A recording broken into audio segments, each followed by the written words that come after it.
Rebecca, thank you for joining us today on Timeless Teachings. I'm so excited to see you here. Thank you for inviting me. It's a pleasure to speak with you and doing these things. And we have just recently met during my time of traveling with Together We Can Change the World and Scott Friedman. And so it was just a great time, in the Philippines with speaking. And I saw you on stages and your book. And I really love the title. So if I'm correct, right, the title is From Maid to Self-Made. Is that correct? Yes, it's correct. Yes. Which I guess in the way of self-explanatory. It's a story of a woman as gorgeous looking as you are right now when I look at you, who actually once upon a time was a domestic helper. Correct. And then she didn't like her life, she didn't like her job, and she wanted something more, and she went for it.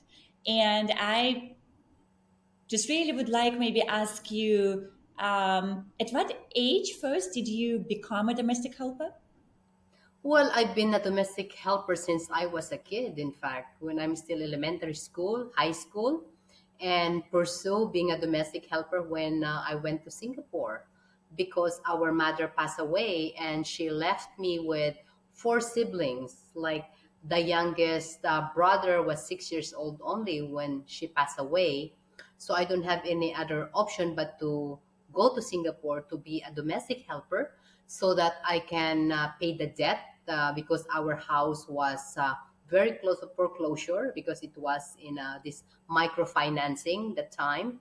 And at the same time, if I go abroad, I am be able to make more money to help my siblings and eventually, of course, help myself to pursue my education and at least change my career, the path of my life. And that's what it is. And I did not really complain the difficulty, the hardship, but I took that as an opportunity, in fact, to really change something because I strongly believe that God. I know we all have different faith, but I believe that God brought me into that world. It means the poverty because He believed in me that I can overpass that. So I Mm. really make that drive to really pursue where I want to go. And the love that I have for my siblings, so my family was very strong. So that's really the path of overpassing the difficulty because of my siblings to start with. It's so interesting. Like if we look just statistically, there are so many women from Philippines, Indonesia, I mean Sri Lanka, Thailand, Vietnam, and many other countries that become domestic helpers around the world. And there are not many stories like yours. In fact, you're the first one that I really meet like in that way. I mean, sometimes we hear stories when people say that their parents were helpers and then they achieved they had a better education because of that. And then I heard even in Singapore I saw women like this, and then they would become entrepreneurs, but it's not them personally Mhm. being a helper first and then moving into this space when you could become a businesswoman. So I'm Mhm. curious, what do you think is different about you? Yeah, that's actually a very good question because a lot of people asking me about that question. And also I'm asking myself, but the only thing that I can really look back, what really make me different is really the perseverance of Mm-hmm. doing what need to be done, whether I like it or not. Why? When I was in Singapore, for instance, I start from 5 o'clock in the morning until 11 o'clock at night. So that is straight, non-stop working. But on top of that, I took that opportunity to read my books from 11 o'clock to 1 o'clock in the morning. And that's really discipline because that discipline, it will take you a lot of the perseverance, the attitude to really pursue that, don't give up even though you're so tired, sometimes you're not feeling well, you still have a lot of responsibilities the following day, but I'm looking at the long path because it's like flying an airplane. Remember, if you're a pilot, you have to really go so strong at the beginning. when you go up and then you go on plateau, right? So life is like that. And I'm so thankful and appreciative that I'm able to read the books that really drive me and change my mind, because when I was in Philippines, nobody really mentored me. My parents were not professional. I never had good friends who really successful that I can follow, right? But by reading books, so I really highly encourage to anybody who's listening, by reading books and follow that book. You don't have to go to university now. Everything is online. If you have that kind of attitude, by reading and doing the work, so action. Because if you do the work, that make it different again. Because even though people make fun of me before, I don't focus on that, but I focus on where I'm going. By doing that, it's so amazing the outcome. I never realized thing na that Yana to be in this position right now. It's really, really God. Like I don't. It's all blessings, really. So I cannot find the right answer to give you too, but more on sharing with you the steps that I use and what's the outcome after.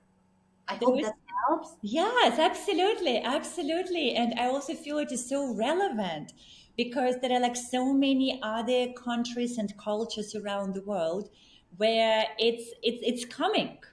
You know, like before it was maybe more Europe, US, Australia, like so, you know, like the central parts maybe more developed, but now you talk about all other parts of Asia, Africa, Latin America. I mean, there Yes. are a lot of people who historically have been living in just either very poor conditions or much less fortunate conditions financially.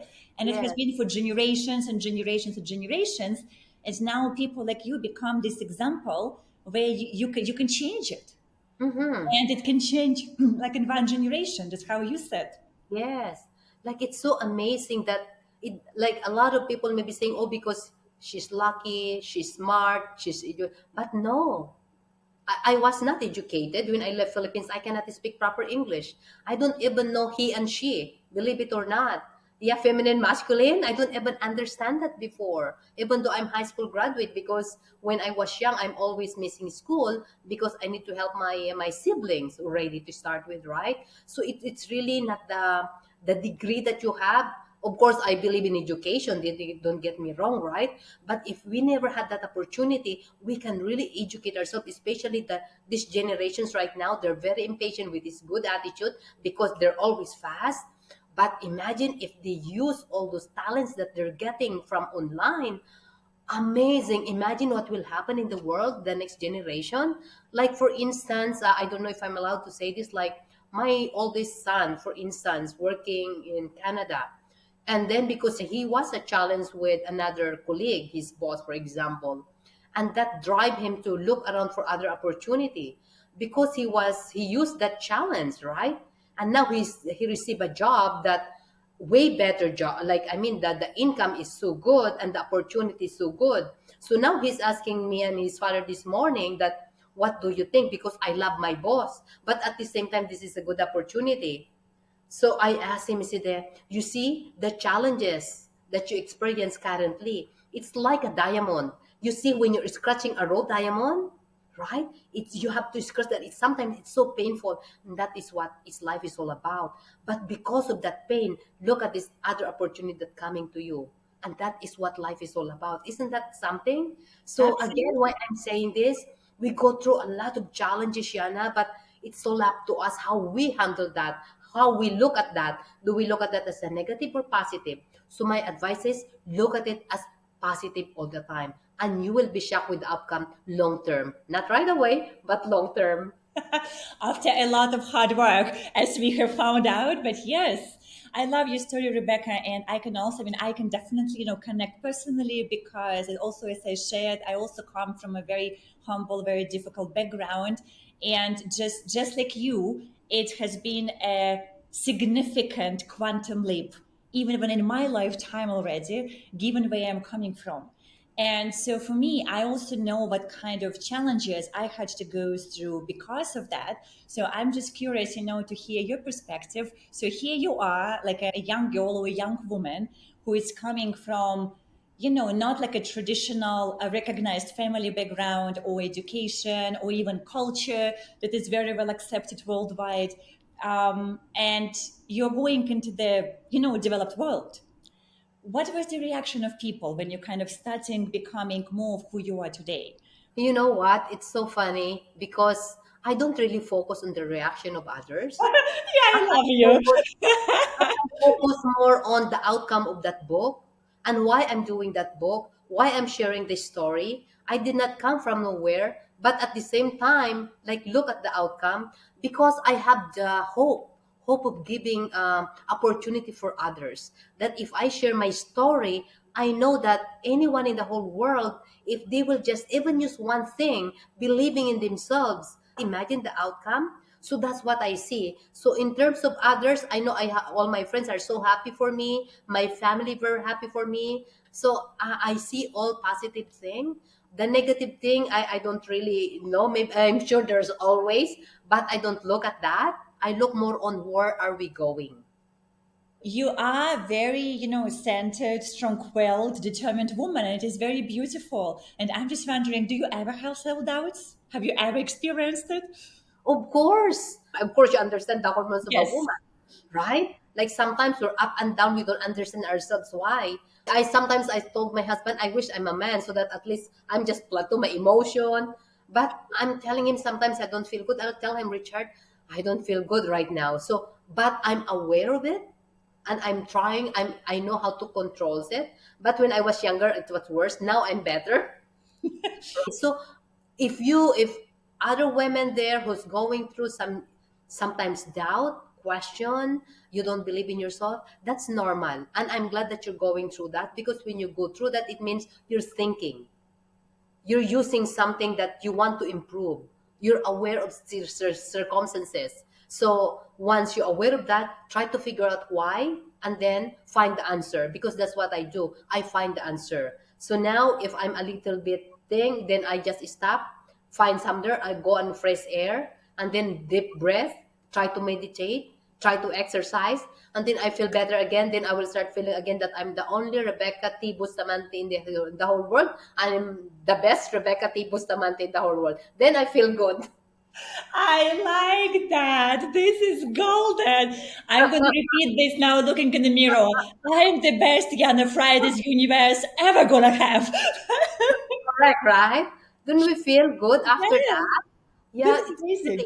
yes, it's really interesting. You know, Yana, the book that really changed me so much, the first book I read was Stop Worrying, Start Living because of the responsibilities our family, our parents, and our mother gave me. It was so heavy. But because of that book, it changed me so much.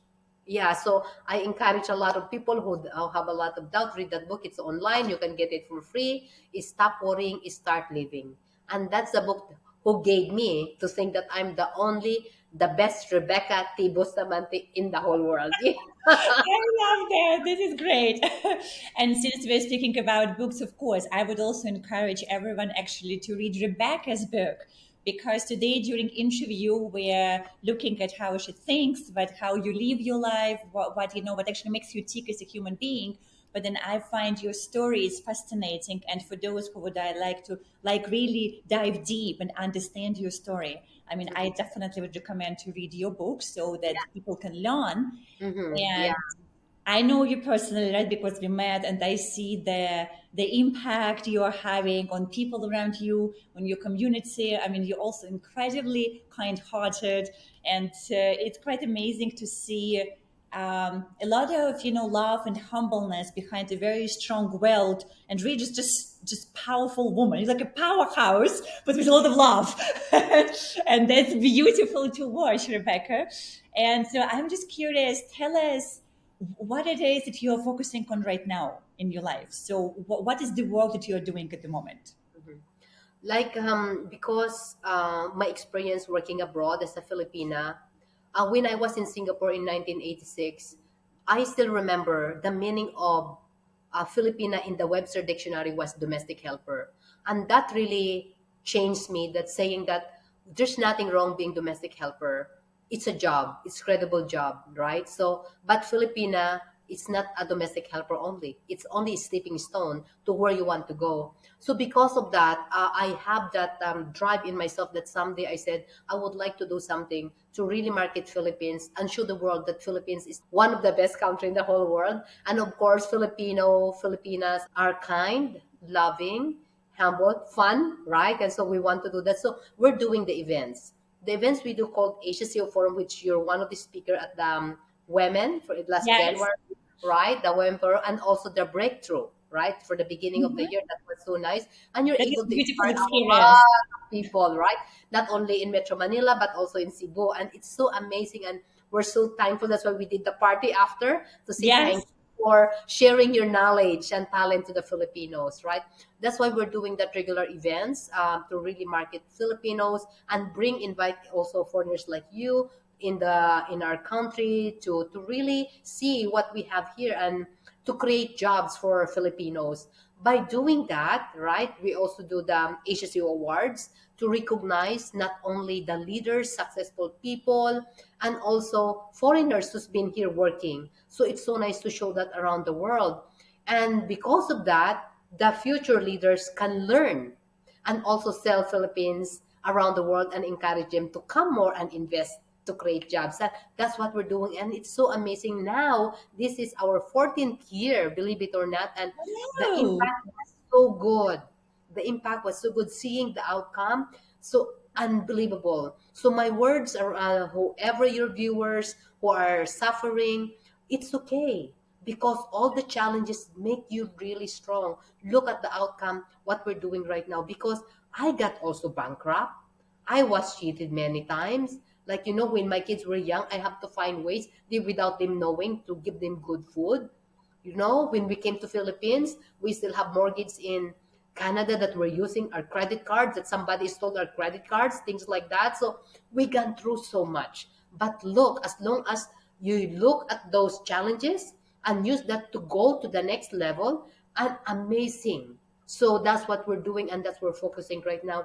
Especially our two boys already finished. Thanks God, they have their job already. So focusing more on the legacy while we're alive, because we don't know how long we are in this world, right? Thank you for sharing that. And also to like any speaker, expert, author who might be listening or watching it right now. I mean, I can tell you from my personal experience, I know Rebecca in real life, which is not just online. And she is as amazing in real life as she is online. And Uh, for those who see the video, her house looks exactly how it looks. And I had, an honor and a pleasure to visit together with other speakers. And I'm just saying that Rebecca is an amazing contact for Philippines and Southeast Asia in general. Like if you want to come and if you want to speak, if you want to contribute, because also it's helping the community, right? So like I know a lot of work that you do and even money that you share, it's a lot going back in the community to empower people, to empower children, women, families. And this is just a very beautiful contribution. I mean, I'm on such a deep gratitude, that you are doing this work. So thank you for that, Rebecca. And speaking about children, like you mentioned, you have a few, and I'm always curious, especially people like yourself who went on this journey and really dive deep into the soul and went through all those challenges and overcame, and now you created the life that you have. In what kind of world would you like your children to live?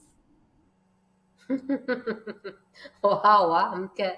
Actually, we're asking them about that. You know what's so nice that they told us when last year when we were together, right? They said that I know we're Canadian, we're Filipinos also, so 50-50, right? And this it is 50% I'm Canadian, 50% we're Filipinos, but 90% we feel that we're Filipinos. So right now we want to continue staying in Canada. They said to really learn as much as we can and also contribute as much as we can. But when we get married, I would love to go back to Philippines and raise our kids in Philippines. So I don't really know what they want really because they changed. But right now that's what they're thinking, to continue their career in Canada as much as they can. And then when they settle down, they come back and then maybe start a business, or I don't really know. But wherever they will be, We'll support them, and I think we'll follow them and stay close to them. I think that's the plan. And maybe just, if like a final questions for today for women that are listening right now and maybe are at the moment in a difficult situation and it feels overwhelming and maybe there's not enough money and there are maybe other family members that you have to take care of and they're not really sure what to do next. What would you say they could possibly do? Yeah. Yeah, that's a very tough question because I all of us know. has a different situation. All of us has unique experiences, unique background. But what I could say is how I handle the situation. Because when my parent imagine that leave me with four siblings that I'm responsible to look after, put them to school, feed them, like my gosh, right? And on top of that, my father, also I have my older brothers, we're 11 in the family. Then my father is not a responsible father. He keep drinking.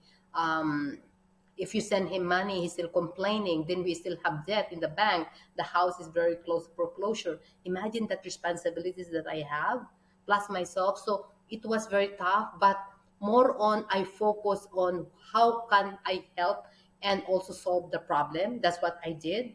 So when I went to Singapore, I really focused on my responsibilities with my employer. Okay, that's one thing.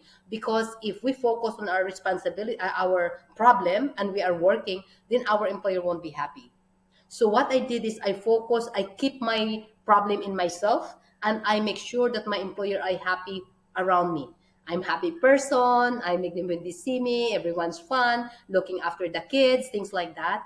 And then, but I know how much I'm making and how I divide that, right? So in short, in 2 years salary, 100%, I give it to my family to solve that problem. My 2 years, because my goal is 4 years only as a domestic helper, right? So after 2 years, I save that money also to pay my agency fee and ticket to go to Canada. See, that's how. Mm-hmm. So I subdivide already. I already have that target, right? And then after that, when I hit that, when I get to Canada again, how much money again I need to send to Philippines to pay the bills, and how much money also I have to save because it's not enough. So what did I do? So I had a part-time job. So because if I have a part-time job, I can already consider, manage my responsibilities and I can save more money. So if you're going through challenges right now and your income is not enough, so what would be the other next step? Do you have to have a part-time job? Can you get a part-time job? What kind of part-time job? So think, ask yourself, because maybe before I went into sales, because sales is unlimited income. So how can I do that? Because in Canada before, I only work 5 days a week as a nanny, but from 7 o'clock in the morning to 7 o'clock at night. So then after that, then I have a lot of time. So after my full time job, 7 o'clock to 11 o'clock, Monday and Wednesday, I pursue my school, going to school. But Tuesday, Thursday, weekend, that's my part time job. Believe it or not, so my point there is you find ways, find Mm-hmm. solution, because God give you that concern, that problem, because God believe in you that you can find different ways in order to solve, because He's pushing you to go to the next level. I mentioned again earlier, like a diamond, right? You have to really rub that raw diamond to make it very first class diamond. So life is like that too. So the more challenges you go through, you're lucky, because the challenges will make you very powerful person. I believe in that so strong. I became like this. As told you, I cannot speak proper English, but I was polished because of those challenges. Also, when you make money, another problem again is the lifestyle. The lifestyle, leave it simple, because if you watch every penny, right, and you save that, and at the age, I said before to Richard, at the age of 50, this is what I want, so that when we retire, we're fine. And believe it or not only we reach that, not only double that. It's Beautiful. something, right? And look at the outcome. And of course, I highly encourage everyone to read my books. You can have it for free. It's an ebook at www.rebecca-bustamante.com. and go to the book there. It's free, and you can all the story there you can get, and the steps that I use, how I started, and what's the outcome. So I hope that can help you. And thank you for inviting me again, Yana. And I'm sure we're going to include the link directly to the book for people to actually go and download it, so to make it easier. And your story is just so unique in a way that it's incredibly inspirational for people of different backgrounds. So it works for those who come from humble backgrounds that you just shared.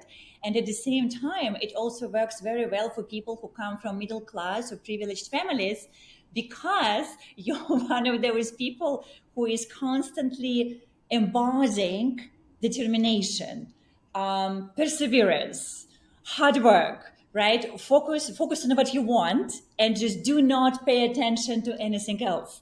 And I mean, even for me, I personally know so many people in different countries of different backgrounds, poor, middle, privileged, and everything kind of in between. And there are also even like among kids from the families who supposed to have everything often have incredible amount of self-doubts. That's why I ask you, do you have self-doubts? How do you deal with them? So it's interesting that I think sometimes as humans we think, well, if I only had that start in life, like if God only gave me like these and that, then maybe my life would have been much easier. But actually in reality, I'm a strong believer that God or universe or life, whatever we call that energy and force, always gives us exactly what we need. And that definitely includes also the start of our life. And Rebecca, you are truly a diamond. And it has been a pleasure to have a conversation with you here today. And I would love to see you again in the Philippines and to see you in Singapore when you are coming here.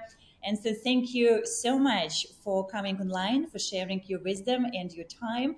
And I do encourage all our listeners and the audience to connect with Rebecca on any social media and reach out to her professionally. She's an amazing speaker, by the way, if you want to have her at the conference. And from my side, I just appreciate every one of you to coming here and listening to these conversations. And absolutely do recommend the show. Remember to subscribe and share. And we're going to be back soon with another episode. Thank you for being here today. Feel free to share this episode with friends, subscribe to the podcast and YouTube channel, and follow us on social media. And remember, you are the master of your own life.